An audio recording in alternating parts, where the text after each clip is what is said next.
Et cette période des fêtes de fin d'année peut se révéler particulièrement difficile à vivre pour certaines personnes seules. Alors, depuis plus de 60 ans, SOS Amitié apporte du soutien et une écoute à ceux qui en ressentent le besoin. Un reportage dans l'un des centres de l'association à Reims, où les bénévoles répondent à des appels en provenance de toute la France. Luc Sarès, Xavier Claes. Oui.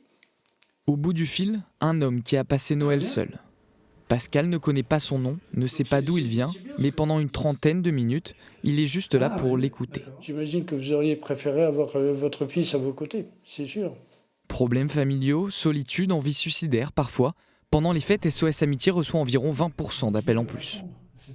La période de Noël, c'est tous ceux qui sont séparés d'un proche, tous ceux qui ont des soucis familiaux. C'est mis un peu en pointe du fait que on parle toujours de l'ambiance de Noël, mais sauf que tout le monde ne vit pas dans cette ambiance de joie parce que tout le monde ne le vit pas de manière sereine.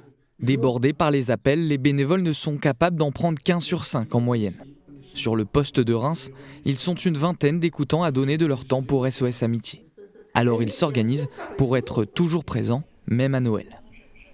Je me souviendrai toujours d'un Noël. C'était une dame qui avait appelé. Elle était seule, elle dit « Je suis seule devant une tranche de foie gras et puis un verre de vin rouge.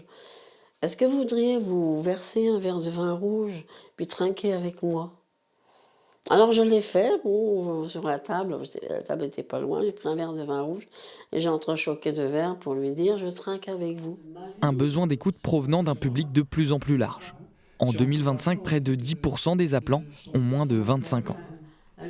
Il y a plus de jeunes qui appellent effectivement donc depuis 2-3 ans et beaucoup liés au stress de l'ambiance familiale, situation familiale ou devant la peur de l'échec scolaire.